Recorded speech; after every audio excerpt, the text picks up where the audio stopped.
So at this point in the timetable, we'd scheduled time for discussion, partly as buffer and partly if we had particular points to follow up on today's talks. And then we have a much more substantial time for discussion set aside tomorrow afternoon. So I'd maybe ask Gert or Andy if you have any particular points you want to discuss at the moment.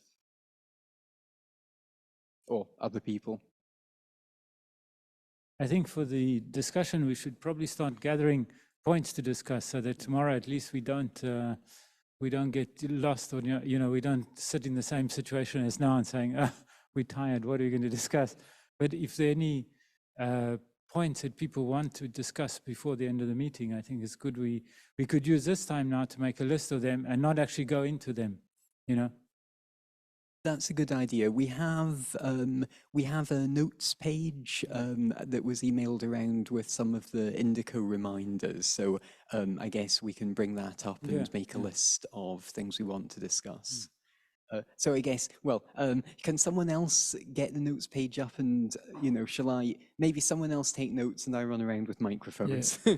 I think during Dana's talk this morning, he pointed some questions and some things around compression and where the HDF group wanted to go. And I think that could be a starting point for discussions, because you already raised some issues like where should we put the code of the plugins, how to handle this and so on. So that was quite a few questions were already asked in the talks. Okay. What I'll do, I'll put the notes page in the... great, yeah.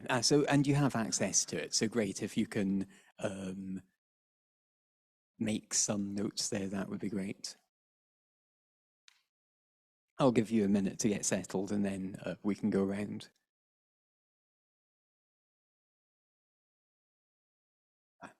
Great. Thank you. So we can work the floor from two sides.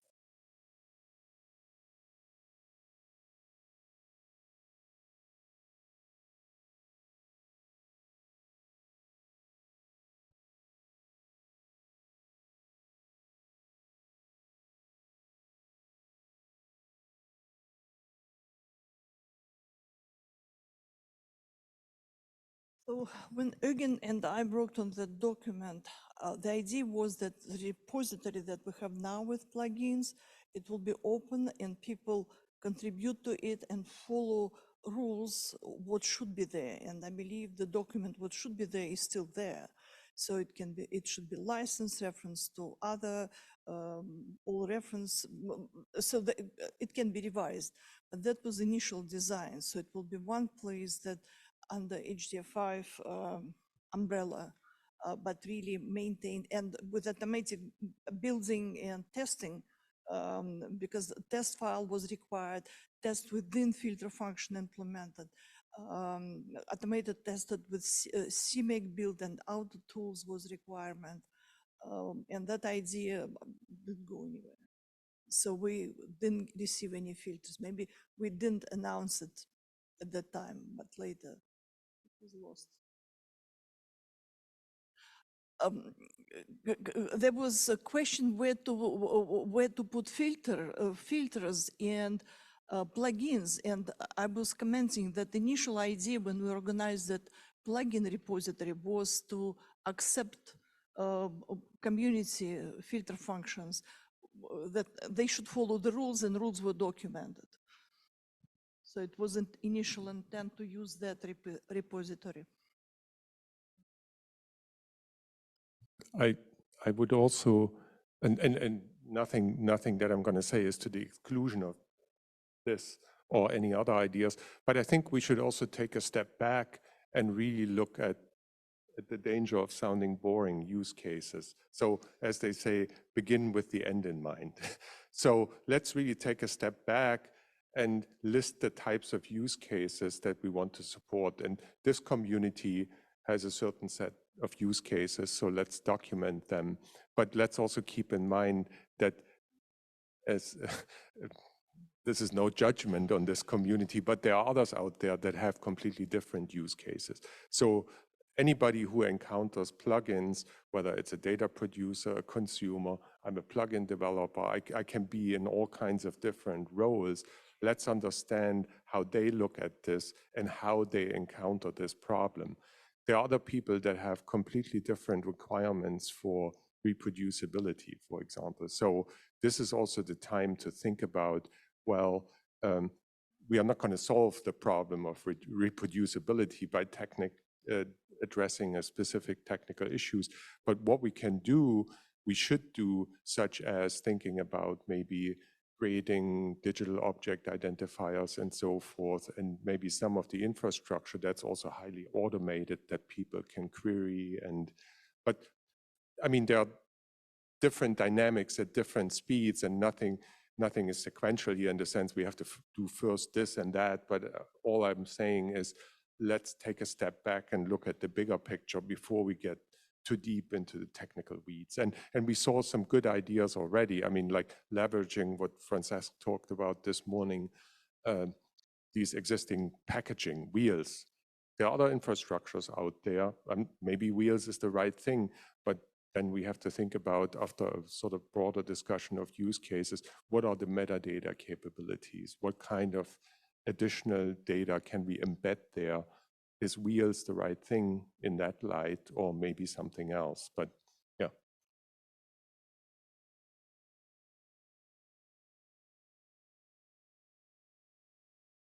When we want, is this working? Yeah. When we want to list the use cases, but the main use case, and one which I also got from one of our scientists who was online previously, is, okay, so you say this is the best filter today.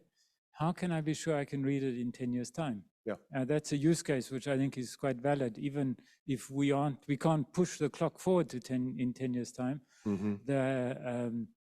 It's a similar use case to saying, how can you be sure you can read HDF5 in 10 years' time? Yeah. So I think that this is sort of one of the things where I think more, let's say, validation or some system which helps reassure people that in 10 years' time, even if none of us are here and wheels don't exist anymore and all this other stuff has moved on, you can still either reverse engineer it, or you still be able to interpret a file which has been compressed. Yeah. Right. But that general question, of course, has different, is being asked specifically in certain contexts. The best example is you are a student. Somebody gives you an HDF5. You don't even know what a filter is. and you try, you ask ChatGPT and it writes you a script, and then it can't read the data. So where do you go from here? And I think in those use cases, we want to include, so what kind of, whether it's tooling or what, we need to develop to also discover, well, what are the filters that are missing, if there are any missing, or if it's something else. And so really, yeah, definitely long-term usability, 10 years, but then also deployment, again, wheels or whatever, what can we automate? Yeah.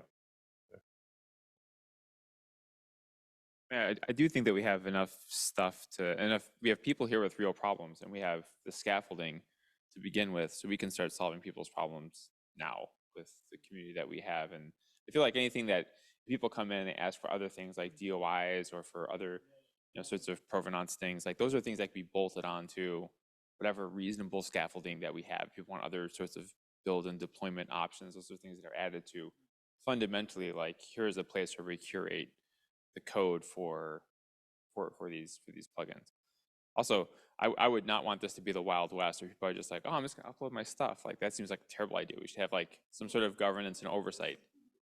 Yeah, as a pull request. Yeah. And then we have some sort of meeting at some frequency. Kind of like how we have the HDF5 working group. We have an HDF5 filter group that meets at some frequency, like once a month or quarterly or whatever. However often stuff comes in, depending on the pace of development, and then we work on things and discuss things.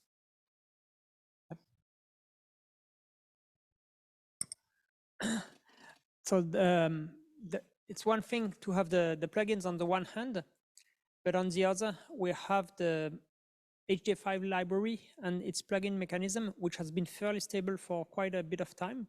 But I have one complaint, and this comes from the fact when I'm working with some users. Those are usually clever scientists, but when they get an error from the HDF5 library or from the program that tries to read a file and the plugin is missing, the error message is perfectly cryptic. That's on your list. So just you remove it further then. Yeah. So that is, so when we talk about things for like HDF5 2.0, one of the things that is at the top of my list is to kind of revamp how HDF5 deals with errors, right? I mean, we don't want to break the existing error stuff that we have, but I find the error mechanisms, the error reporting to users is completely useless. That, you get this giant stack. I mean, that's useful for me. Like if you send me that in an email, I can look at that and I can usually figure out what's going on, but a user cannot. And people who are programmatically trying to figure out what happened are driven completely bananas by that, because we have these major and minor codes, and those are not used uniformly throughout the library. So if you run out of memory, there's a million different pairs of those two things. Sometimes it's resource, sometimes it's totally random. So what I would like to do is return actual like error codes for user actionable things.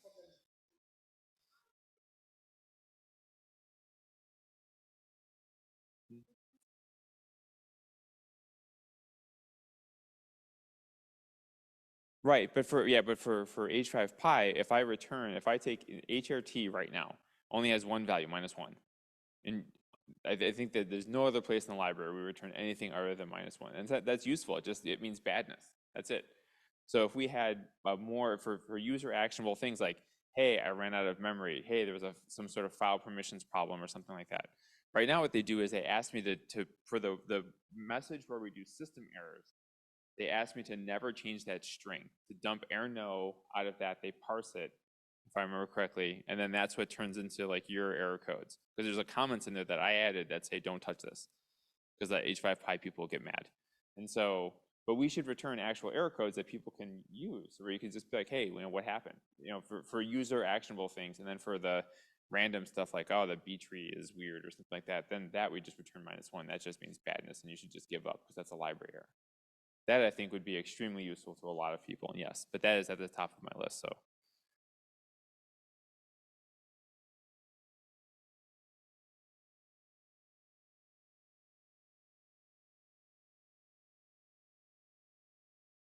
Yeah, I mean, how would you parse that?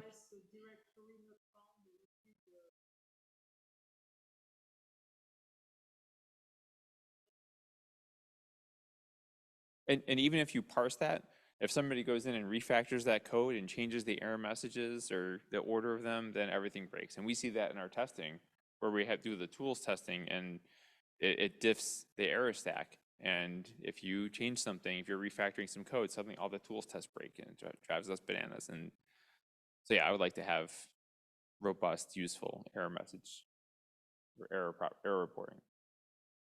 And it's not that hard to bolt that on there. I mean, it's work because it's a lot of error code, but I think that we can do it. On the governance side, I would add, going back to RDA. I don't know what I'm showing my ignorance here, but I think, yeah.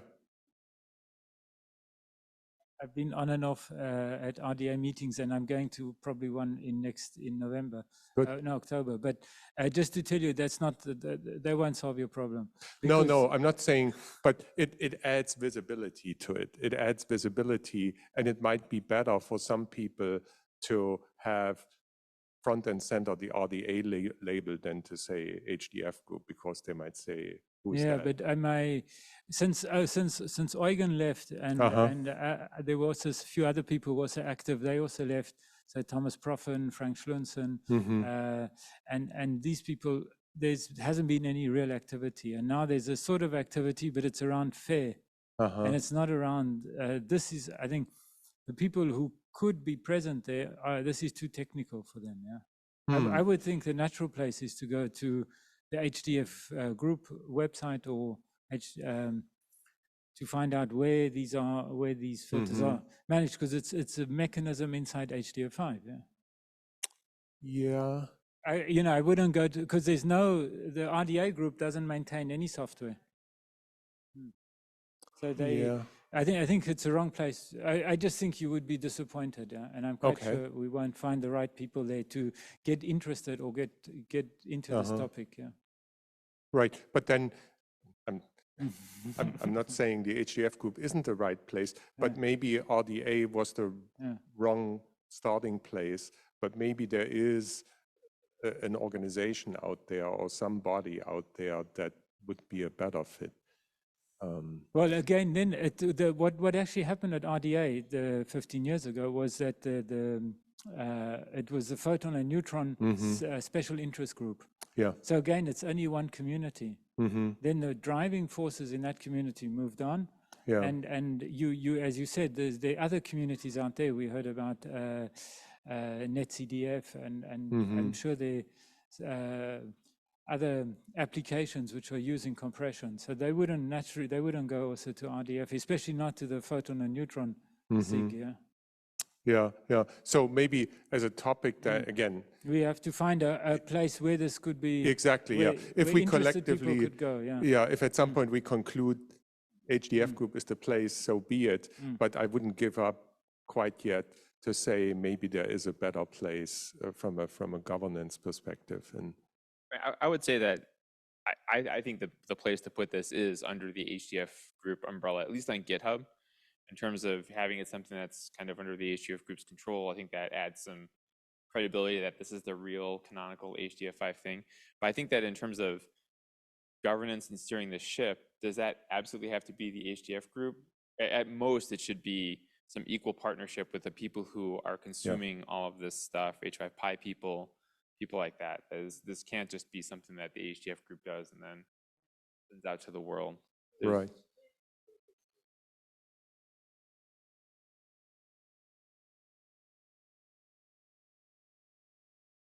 Yeah. Yes, I think so. Yeah.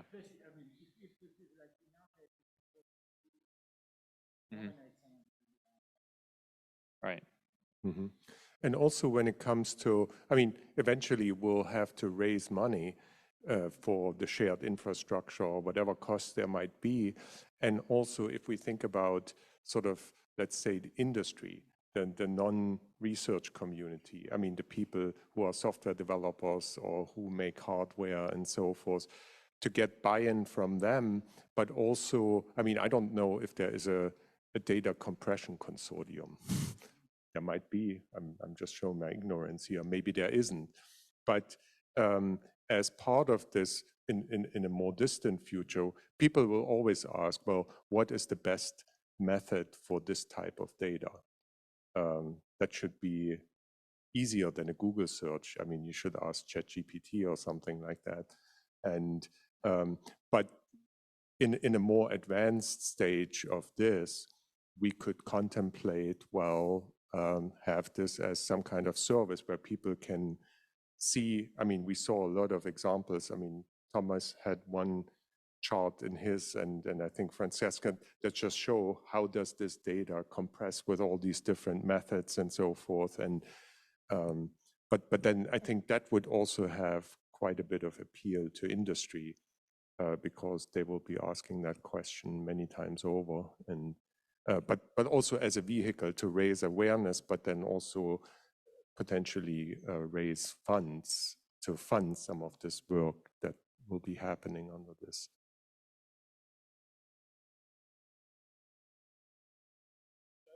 I know actively working on this problem in HDF5 are the people who are and online. Yeah. So I think that's where I would start. Yeah. I'm a bit wary of saying out there. There are people doing compression for sure. Yeah. I mean, telephone industry probably has to compress their data all the time. Yeah. Yeah. But it's a different use case, and they're probably not so keen on sharing and so on. Yeah. And we see already in the photon world, every technique almost needs a different compression if you want to really optimize it. Yeah. But I think the photon sources are a good place to start. Yeah. Because we all faced with the huge data volumes, and they have to come down. Yeah. Yeah. Then maybe attracting other people. I don't know, the people, for instance, working on ZPF and that they are from Lawrence Livermore, what was their motivation for doing that? Yeah. Mm. Mm.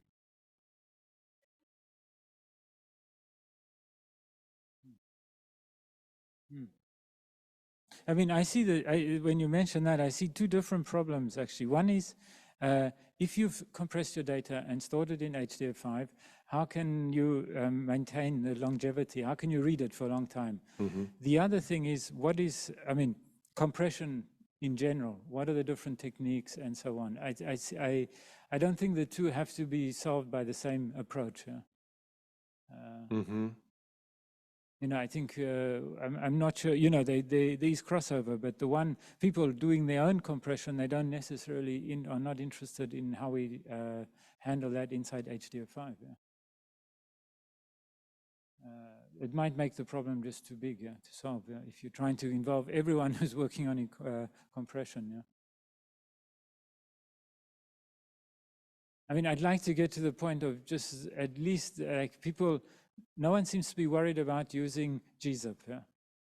So could we add a few more filters which are better suited to different use cases, and people have the same faith in those filters? Because I remember when Dectri started working on bit shuffle LZ4, I kept on hearing from the beamlines, oh, they've tweaked it again. They've kept on tweaking it. And I was wondering, did you keep all the different versions? I mean, how did you manage that inside inside Dectris?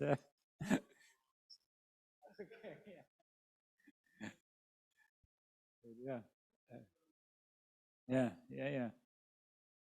But you know, it's worrying when I hear Thomas say he has to go and look at code upstream and the versions are different from what the maintainers have and so on. Then you just wonder, how robust is this? Yeah.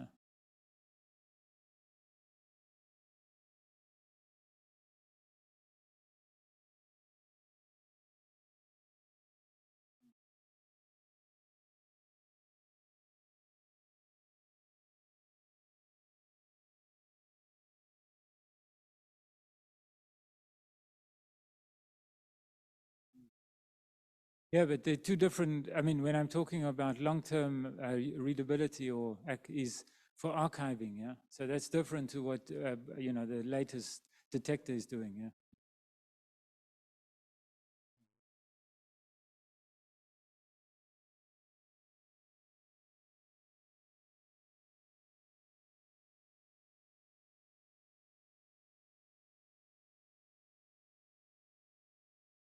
Yeah, just to mention kind of what you said a moment ago, that like at European Exfil, there's bits of our data that we're writing with gzip compression, even though that's comparatively slow and old, because like we trust that that will work for everybody and we don't control the software environment of everyone reading the data.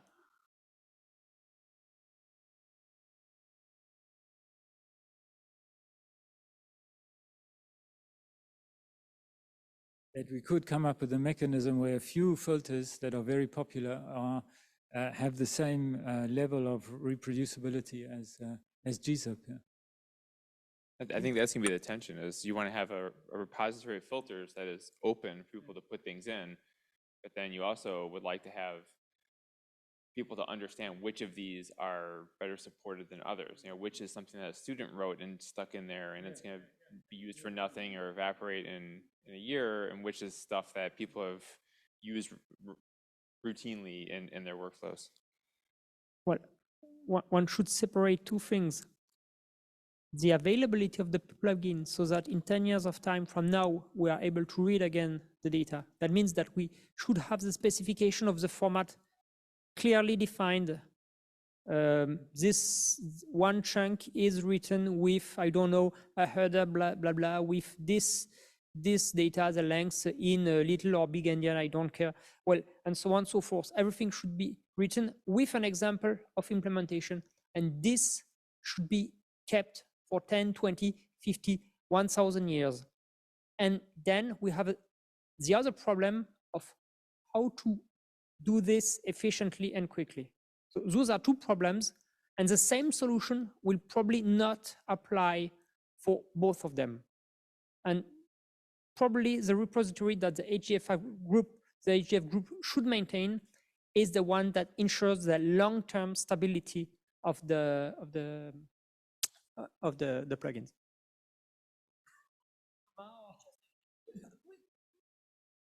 First of all, for HDF4, there is a tool that is distributed, H4 map, that creates the map of HDF4 file, exactly telling where there's location of the chunk, how it was compressed, attributes, it's a JSON file.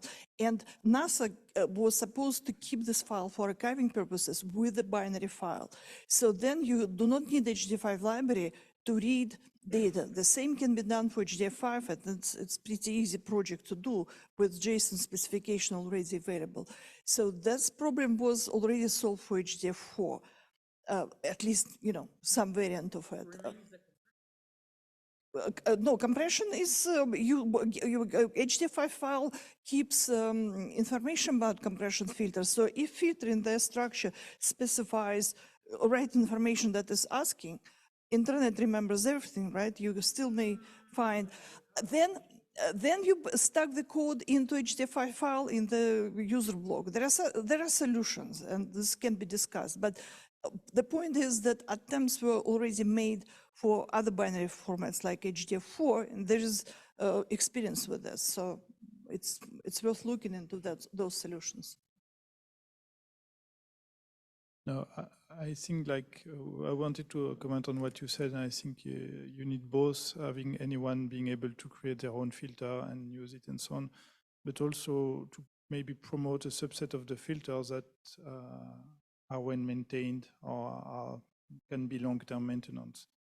Because I mean, there are 20, like 30 filters now, and not all are maintained to the same level, and yeah, not all might be long-term. I mean, you can have one that it's very fast because it's using GPU for the decompression or whatsoever, but it's really not maintainable in the long term because GPU in 10 years, you won't be able to run the same code most probably. So yeah, having some sort of hints of which one people should start using first will already be something, I think.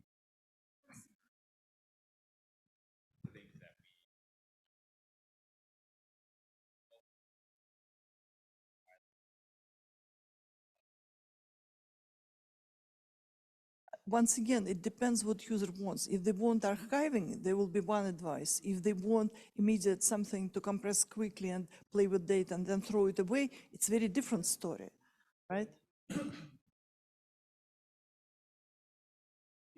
I think a filter simply has a filter ID. Yeah. So you don't know behind what, if you could, the same filter ID refers to different implementations. Can. And this is what you want to, you want to avoid in a way, saying that this filter ID was this, exactly this code, and no one has changed this code. And if it changes, it gets a new ID. Yeah? Well, some mechanism. Like I would like when I see the last the topic, like I would like to return to one sentence that was here. Like we were discussing that the different filters are stacking data in a different way, like for example, packaging them. So this means that it seems that for each filter, I have to have like its own implementation, that we are not stacking them on each other. Yeah, with this I mean that, for example, many filters that we could see today were from LZ77 family. Yeah, and like in my picture that I took from the other project, yeah, there was Snappy decoder, then there was LZ77 decoder, then there was a byte stacker, yeah, and something that consumer, yeah. And when these guys have a gzip filter, they just remove Snappy reader and they put their Hoofman decoder or something like this and gzip reader. Yeah, so they have really a pipeline from which they are reusing things. Yeah, for example, they have always LZ77 same decoder. Yeah, but we are actually not using it. I am convinced that all our like very many of our filters have its own all these things. This code is repeating, and nobody is thinking that I would put a a bit shuffle filter. After that, I would put really LZ4, and I would have the 2 filters, and I have simply a bit shuffle LZ4 together. So you want to go a step further. You want to break up the filters and create a library of smaller modules in that filters are built upon. Yeah. And That's next point can be, I am personally of course orienting to performance, but if we are thinking about the long-term usability and stability and like that it is maintainable, then like breaking things in PCs and having like we have standard PCs that are very universal, would make them again, would maybe make the whole thing like more easily to maintain. Yeah, and of course everybody would be still. I don't know if there would be a possibility, like I can have a different implementation of the decoder, if it is possible. Yeah, this is like if something is bit shuffle Z4, I could like compress. I could decompress it with different libraries. Definitely, yeah, they can have different performance if we could allow something like that. Yeah. Just like ideas. So, sorry to cut off the discussion, but we have a restaurant booking. I want to give people a little time to sort of get their stuff together. So, well, thanks very much for joining the conversation. The notes page is available via a link sent round for this registration. Well, people have registered. So if you happen to have some idea before tomorrow, then feel free to add it to the notes page so that we have it there as a reminder.